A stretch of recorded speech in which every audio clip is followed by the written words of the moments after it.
12th chemistry lecture आपला chapter चालू आहे अमाइन्स. लास्ट लेक्चरला आपण प्रिपरेशन मेथड्स बघत होतो, preparation method of amines. Last लेक्चरला त्याच्यामध्ये आपण दोन प्रिपरेशन मेथड स्टडी केल्या होत्या. फर्स्ट मेथड कोणती होती तर गॅब्रियल थॅलामाइड सिंथेसिस. त्याच्यानंतरची मेथड होती ती हॉफमन डिग्रेडेशन किंवा त्यालाच म्हणतात हॉफमन ब्रोमामाइड डिग्रेडेशन. ह्या दोन रिॲक्शन आपण स्टडी केल्या होत्या. तिथं आपल्या प्रिपरेशन मेथड झाल्या होत्या स्टडी करून, प्रिपरेशन मेथड ऑफ अमाइन्स. त्यानंतरचा कोणता पार्ट आहे याच्यामध्ये तर फिजिकल प्रॉपर्टीज, तो आपण आजच्या लेक्चरमध्ये स्टडी करणार आहोत. चला तर मग आपण आजचं लेक्चर स्टार्ट करूया. Physical properties of amines, intermolecular forces, boiling point and solubility. आता भरपूर वेळा आपल्याला फिजिकल प्रॉपर्टी गेलेत. फिजिकल प्रॉपर्टीमध्ये आपण काय स्टडी करतो तर सॉल्युबिलिटी, बॉइलिंग पॉइंट, त्याच्यामध्ये फोर्सेस कोणते कोणते आहेत हे आपण त्याच्यामध्ये स्टडी करतो, किंवा त्याचं कलर कसा आहे, ऑर्डर कसा आहे, स्मेल कसा असेल, ह्या प्रॉपर्टी याच्यामध्ये आपण स्टडी करतो. मग आता एक फर्स्ट जे आपण याच्यामध्ये प्रॉपर्टी स्टडी करणार आहे फिजिकल प्रॉपर्टी, त्या कोणत्या कोणत्या आहेत तर बघा इंटरमॉलिक्युलर फोर्सेस. त्याच्यामध्ये कोणते इंटरमॉलिक्युलर फोर्सेस असतील. इंटरमॉलिक्युलर म्हणजे काय असतात तर the forces between neighbouring molecules. जे दोन मॉलिक्युल्स असतील त्यांच्यामध्ये जो फोर्सेस असतं, फोर्स ऑफ अट्रॅक्शन असेल, फोर्स ऑफ रिपल्शन असेल, कोणतेही जे फोर्सेस असतील त्या फोर्सला काय म्हणतात तर intermolecular forces. Two neighbouring molecules, दोन मॉलिक्युलमधले जे फोर्स असतं त्याला म्हणतात इंटर मॉलिक्युलर. आणि इंट्रा काय असतं तर विदिन द मॉलिक्युल, एकाच मॉलिक्युलमध्ये जो फोर्स असतो त्याला म्हणतात इंट्रा मॉलिक्युलर. मग आता इथं कोणते फोर्सेस बघणार आहे आपण तर इंटर मॉलिक्युलर फोर्सेस. त्यानंतरचं आहे boiling point and solubility. So the NH bond in amines is a polar because the electronegativity of nitrogen 3 and hydrogen 2.1 are different. तर जो अमाइन मधला जो NH बॉन्ड असतो बघा, NH2 आपण लिहितो, मग त्या अमाइन मधला जो हा NH बॉन्ड आहे, जो NH बॉन्ड असेल त्याच्यामध्ये काय असतं तर पोलर असतो. आता पोलर कधी म्हणतो आपण जेव्हा चार्जेस सेपरेशन होतात, डेल्टा पॉझिटिव्ह आणि डेल्टा निगेटिव्ह हे चार्जेस सेपरेशन होतात, त्याला काय म्हणतात तर पोलर बॉन्ड किंवा पोलर तो बॉन्ड आहे याच्यामध्ये. मग आता इलेक्ट्रोनिगेटिव्हिटी किती सांगितलीत बघा, नायट्रोजनची किती आहे तर 3 आहे आणि हायड्रोजनची किती आहे 2.1. तर समजा एक हायड्रोजन असू दे इथं आणि इथे एक हायड्रोजन, असे दोन हायड्रोजन, कोणताही बॉन्ड असेल तो NH2 मधला NH बॉन्ड जो आहे तो नायट्रोजन आणि हायड्रोजन बॉन्ड. मग नायट्रोजनची इलेक्ट्रोनिगेटिव्हिटी बघा किती आहे 3 आहे, हायड्रोजनची किती आहे 2.1.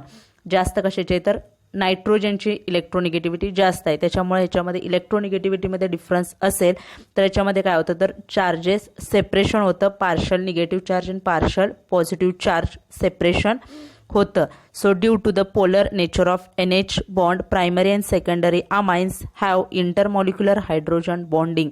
आता हे ड्यू टू पोलर नेचर, आता जे पोलर नेचर आपण बघितलं म्हणजेच काय NH बॉन्डमधलं नायट्रोजन आणि हायड्रोजन ह्याच्यामध्ये काय होतं चार्जेस सेपरेशन होतं, इलेक्ट्रोनिगेटिव्हिटीमध्ये काय असल्यामुळं डिफरन्स असल्यामुळे. आता बघा इलेक्ट्रोनिगेटिव्हिटी डिफरन्स आहे, हायड्रोजनची किती इलेक्ट्रोनिगेटिव्हिटी आहे 2.1 आणि नायट्रोजनची किती आहे 3.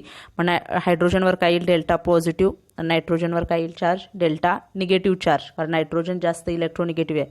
हे काय होतील चार्जेस सेपरेशन होईल, म्हणून त्याला काय म्हणतात तर ते काय पोलर बॉन्ड आहे, याच्यामध्ये पोलर नेचर आहे.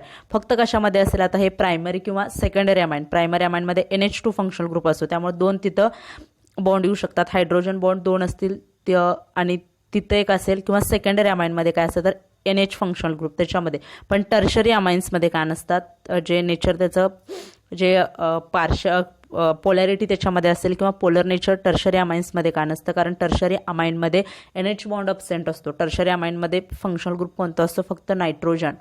कोणता फंक्शनल ग्रुप असतो तर त्याच्यामध्ये फक्त नायट्रोजन असतो, त्यामुळे त्याच्यामध्ये जो NH बॉन्ड आहे तो अब्सेंट असतो. म्हणून फक्त प्रायमरी आणि secondary amines have intermolecular hydrogen bonding. जे प्रायमरी आणि सेकंडरी अमाइन्स असतील त्यांच्यामध्ये कोणतं बॉन्डिंग असतं तर इंटरमॉलिक्युलर हायड्रोजन बॉन्डिंग. कशामुळे तर ह्या पोलर नेचरमुळे, जे पोलर चार्जेस सेपरेशन होतात ह्या नेचरमुळे काय असतं तर त्याच्यामध्ये इंटरमॉलिक्युलर हायड्रोजन बॉन्डिंग.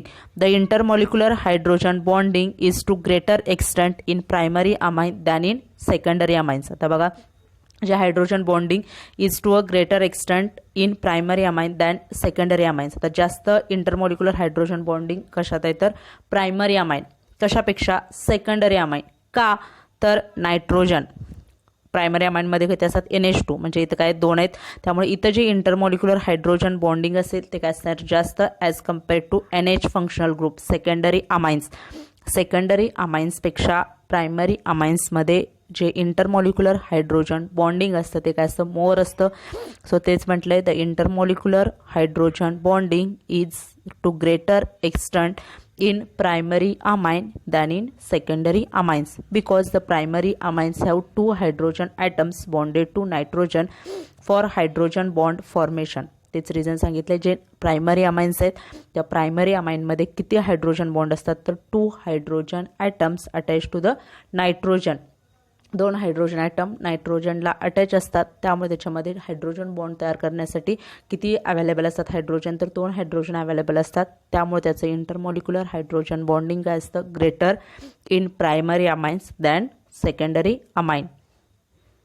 आता या डायग्राममध्ये दाखवले बघा तुम्हाला इंटरमॉलिक्युलर हायड्रोजन बॉन्डिंग कसं असतं ते, म्हणजे NH जो बॉन्ड आहे नायट्रोजन आणि हायड्रोजन त्या बॉन्डमध्ये कसं पोलॅरिटी डेव्हलप होते किंवा पार्शल पॉझिटिव्ह आणि निगेटिव्ह चार्जेसचं सेपरेशन होतं. बघा आता हा जो N आहे, जो डेल्टा पॉझिटिव्ह चार्ज आला काय याच्यावर, डेल्टा पॉझिटिव्ह हायड्रोजनवर, आणि नायट्रोजनचा जो डेल्टा निगेटिव्ह आहे दुसऱ्या नायट्रोजनचा घेतलाय, त्या दोन्हींमध्ये हा बॉन्ड काय होतो, क्रिएट होतो किंवा बॉन्ड तयार होतो. त्याला म्हणतात हायड्रोजन बॉन्डिंग इंटरमॉलिक्युलर. बघा हा एक वेगळा मॉलिक्युल आहे, हा वेगळा मॉलिक्युल आहे, हा वेगळा आहे. ह्या त्याच्यामध्ये जे बॉन्ड तुम्हाला डॉटेड लाईन आहे जे बॉन्ड दाखवलेत ते बॉन्ड काय आहेत, तर इंटरमॉलिक्युलर हायड्रोजन बॉन्डिंग किंवा hydrogen bond. Intermolecular hydrogen bond आहे त्यानं ते काय झालेत, तर कनेक्ट झालेत एका मॉलिक्युलचा. आता ही सगळी थिअरी तुम्हाला हायड्रोजन बॉन्डची जी थिअरी आहे ती मला वाटतं 11च्या चॅप्टरमध्ये इंटरमॉलिक्युलर फोर्सेस त्या चॅप्टरमध्ये ते आहे. त्याच्यामध्ये हे theory states of matter, liquids and gases वगैरे तो चॅप्टर आहे, त्याच्यामध्ये आहे ते इंटरमॉलिक्युलर फोर्सेस. सगळे फोर्सेस जे आपण स्टडी करतोय ते फोर्सेस आहे. मग याच्यामध्ये कोणतं असतं, जो अमाइन फंक्शनल ग्रुप आहे NH किंवा नायट्रोजन आणि हायड्रोजनमधला जो बॉन्ड असतो तो कोणता असतो, तर हायड्रोजन बॉन्ड. त्या दोन्हीमध्ये इंटरमॉलिक्युलर हायड्रोजन बॉन्डिंग असतं, हे तुम्हाला डायग्राम दाखवले त्याच्यामध्ये प्रायमरी अमाइन्समधले. त्यानंतरचं तर टर्शरी अमाइनमध्ये बघा, tertiary amines do not have intermolecular hydrogen bonding as there is a no hydrogen atom on nitrogen of tertiary amine. Tertiary अमाइनमध्ये कोणता फंक्शनल ग्रुप असतो, तर नायट्रोजन. टर्शरी अमाइनमध्ये कोणता फंक्शनल ग्रुप असतो, only nitrogen. There is a no hydrogen, तिथं काय नसणार आहे, हायड्रोजन नसतो, म्हणून त्याच्यामध्ये काय नसतं, तर इंटरमॉलिक्युलर हायड्रोजन बॉन्डिंग नसतं. आता हे तुम्हाला MCQला वगैरे पण विचारू शकतात.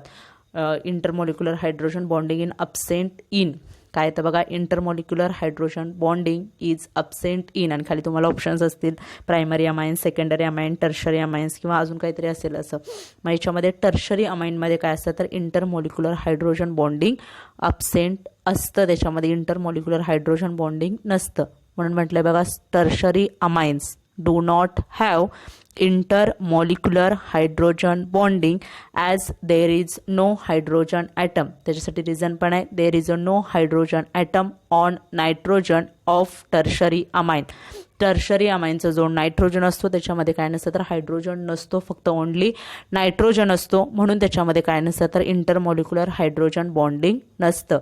But due to polar NC bonds, त्याच्यामध्ये पोलर कोणता बॉन्ड असतो, तर नायट्रोजन आणि कार्बन.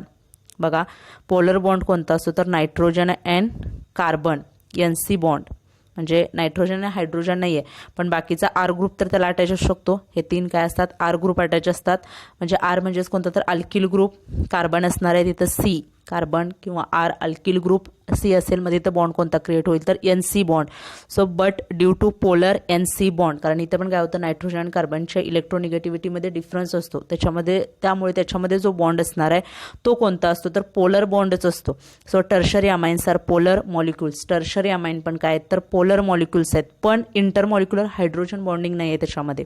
काय तर पोलर मॉलिक्युल्स आहेत. NC जो बॉन्ड आहे, कारण नायट्रोजन आणि कार्बन याच्यामध्ये पण चार्जेस सेपरेशन होतात, तो पोलर बॉन्ड आहे. So tertiary amines are polar molecules and have intermolecular dipole attractive forces. याच्यामध्ये कोणते फोर्सेस आहेत बघा, प्रायमरी आणि सेकंडरीमध्ये इंटरमॉलिक्युलर हायड्रोजन बॉन्ड असतो, आणि टर्शरी जे अमाइन्स आहेत, टर्शरी अमाइन्समध्ये काय असतं, तर intermolecular dipole attractive forces. Tertiary अमाइनमध्ये dipole attractive forces, intermolecular attractive forces. व्यवस्थित लक्षात ठेवा, ही इंटरमॉलिक्युलर फोर्सेस. CET नीटला वगैरे पण याच्यावर क्वेश्चन असू शकतो. टर्शरी अमाइनमध्ये डायपोल अट्रॅक्टिव्ह फोर्सेस, प्रायमरी आणि सेकंडरीमध्ये काय असतं intermolecular hydrogen bonding. Thus intermolecular forces of attraction are strongest in primary amines and weakest in tertiary amines. सगळ्यात स्ट्रॉंग जे इंटरमॉलिक्युलर फोर्सेस असतात ते कशामध्ये असतात तर primary अमाइन्समध्ये. So thus intermolecular forces of attraction are strongest in primary amines. Intermolecular forces of attraction strong कशामध्ये असतं तर प्रायमरी अमाइन्समध्ये आणि वीक टर्शरी अमाइन्स. हे इम्पॉर्टंट पॉईंट आहे, हा पण लक्षात ठेवा. Strongest in primary amines, weakest in tertiary amines. आणि जे सेकंडरी अमाइन्स असतील त्याच्यामध्ये काय असतात इंटरमिजिएट किंवा in between those of primary आणि सेकंडरी, म्हणजे प्रायमरीपेक्षा थोडे वीक असतील आणि टर्शरीपेक्षा स्ट्रॉंग असे कशामध्ये असतात तर सेकंडरी अमाइन्समध्ये intermolecular forces. So strongest in primary amine, weakest in tertiary amines. The observed order of boiling point of isomeric amines is primary amine greater than secondary amine greater than tertiary amine. आता बघा जे boiling points असतात त्याच्यामध्ये, कारण boiling point कधी जास्त असतो, boiling point increase कधी होतो जेव्हा त्याच्यातले इंटरमॉलिक्युलर फोर्सेस ऑफ अट्रॅक्शन जास्त असतात. एखाद्या मॉलिक्यूलमध्ये इंटरमॉलिक्युलर फोर्सेस ऑफ अट्रॅक्शन जर जास्त असतील तर त्याचा बॉइलिंग पॉईंट काय असतो तर जास्त असतो. मग आत्ताच आपण स्टडी केलं इंटरमॉलिक्युलर फोर्सेस कशामध्ये स्ट्रॉंग असतात तर प्रायमरी अमाइन्समध्ये, कारण इंटरमॉलिक्युलर हायड्रोजन बॉन्डिंग असतं कशामध्ये प्रायमरी आणि सेकंडरी अमाइनमध्ये. इंटरमॉलिक्युलर हायड्रोजन बॉन्डिंग कशामध्ये असतं तर प्रायमरी आणि सेकंडरी अमाइनमध्ये. पण त्याच्यात पण जे प्रायमरी अमाइनमध्ये असतं, प्रायमरी अमाइनमध्ये काय असतात दोन हायड्रोजन असतात, त्यामुळे त्याच्यामध्ये जे हायड्रोजन बॉन्डिंग असतं ते काय असतं ग्रेटर दॅन सेकंडरी अमाइन. त्यामुळे प्रायमरी अमाइनमध्ये काय असतं तर strongest intermolecular forces of attraction असतात. त्यानंतर सेकंडरी अमाइन अँड लास्ट काय असतात टर्शरी अमाइन. आणि टर्शरी अमाइनमध्ये तर हायड्रोजन बॉन्डिंग नसतंच, फक्त डायपोल इंटरॅक्शन्स असतात त्याच्यामध्ये. त्यामुळे त्याच्यामध्ये जे इंटरमॉलिक्युलर फोर्सेस असतात ते काय असतात वीक असतात. त्याच्यानुसार जर बघितलं किंवा जेवढे जास्त इंटरमॉलिक्युलर फोर्सेस असतील स्ट्रॉंग असतील तेवढं काय असतं बॉइलिंग पॉईंट जास्त असतो. मग आता बघा कशाचं बॉइलिंग पॉईंट जास्त असेल तर प्रायमरी अमाइन्स, कारण त्याच्यामध्ये काय असतात इंटरमॉलिक्युलर फोर्सेस स्ट्रॉंग असतात, त्यामुळे त्याचा बॉइलिंग पॉईंट काय असतो तर जास्त असतो. सो प्रायमरी अमाइन्सचा बॉइलिंग पॉईंट जास्त असतो. त्यानंतर secondary amine and last tertiary amines. हे कशावर डिपेंड आहे तर intermolecular forces. It depends on intermolecular forces. If intermolecular forces are stronger then the boiling point is more. जेवढे जास्त इंटरमॉलिक्युलर फोर्सेस असतील किंवा स्ट्रॉंग असतील तेवढा काय असतो जास्त बॉइलिंग पॉईंट.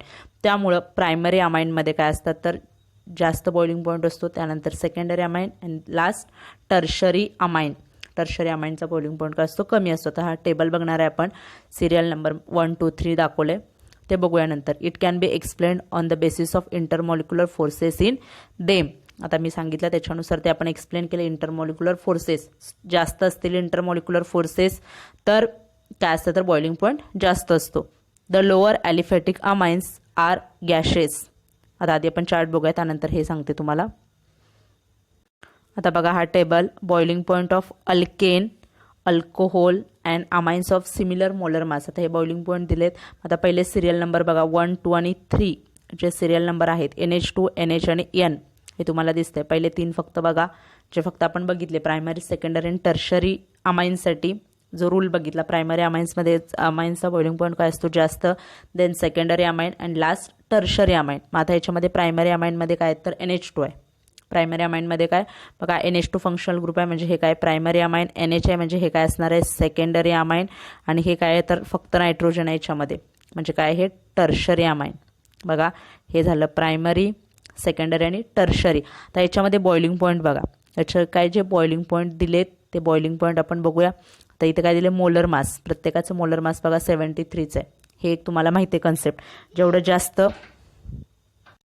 जेवढं मोलर मास जास्त असेल तेवढा काय असतो बॉइलिंग पॉईंट जास्त असतो. हे तुम्हाला माहिती आहे. जेवढं मोलर मास किंवा मॉलिक्युलर मास जास्त असेल तेवढा काय असतो एखाद्या त्याचा बॉइलिंग पॉईंट जास्त असतो. म्हणजे मोलर मास वाढलं किंवा कंपाऊंडमध्ये मॉलिक्युल्स वाढले त्याचं मोलर मास वाढतं. मॉलिक्युल्स वाढल्यानंतर मग मोलर मास वाढलं तर काय होतं बॉइलिंग पॉईंट पण काय होतं तिथं वाढतो. जेव्हा आपण स्ट्रेट चेनमध्ये बघतो कार्बनची संख्या वाढत गेली तर त्याचं काय तिथं काय होतं, मॉलिक्युलर मास वाढतं. मॉलिक्युलर मास वाढल्यामुळे काय होतं, बॉइलिंग पॉईंट वाढतो. मग इथे जे तुम्हाला स्ट्रक्चर दाखवलेत बघा, फर्स्ट आहे प्रायमरी अमाईनचे, सेकंड आहे सेकंडरी अमाईन आणि थर्ड जे आहे टर्शरी अमाईन. मग ह्याच्यामध्ये मोलर मास काय तर सेम आहे, प्रत्येकाचं मोलर मास काय सेम आहे, 73च आहे.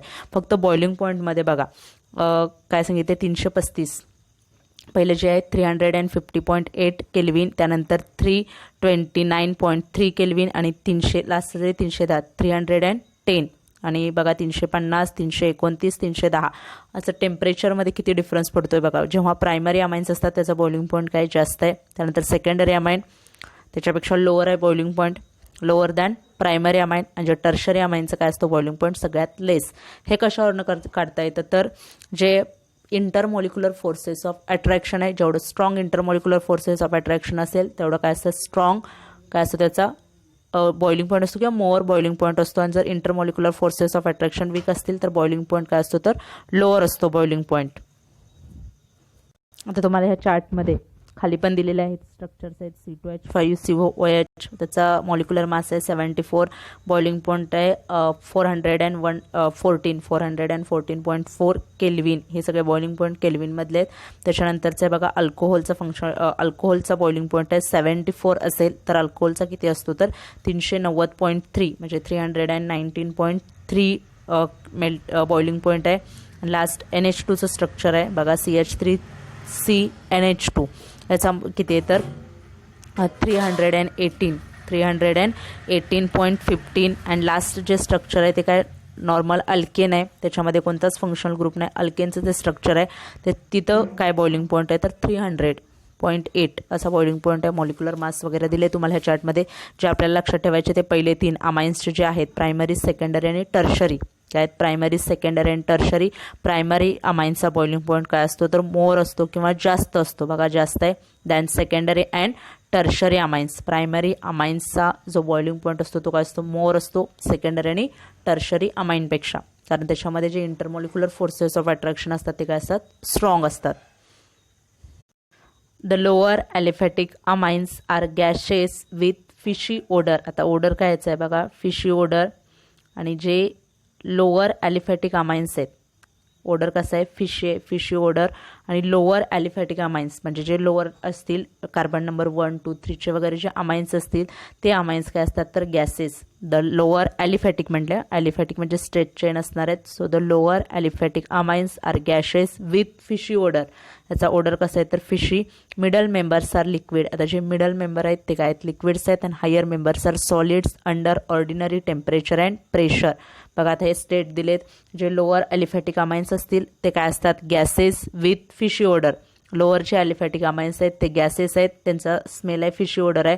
त्यानंतर मेंबर जे मिडल मेंबरचे आहेत त्याच्या गॅसेस नंतरचे जे लोअर ॲलिफॅटिक अमाईन्स नंतरचे जे मिडल मेंबर्स आहेत अमाईन्स आहेत ते काय आहेत तर लिक्विड्स आहेत. आणि जे हायर मेंबर्स असतील हायर कार्बन असणारे हायर मेंबर्स काय आहेत तर solid under ordinary temperature and pressure.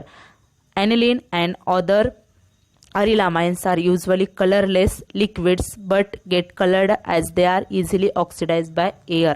आता हे कंपाऊंड सांगितले दोन बघा कोणते तर एक ॲनिलीन आहे अँड अदर अरिल अमाइन्स.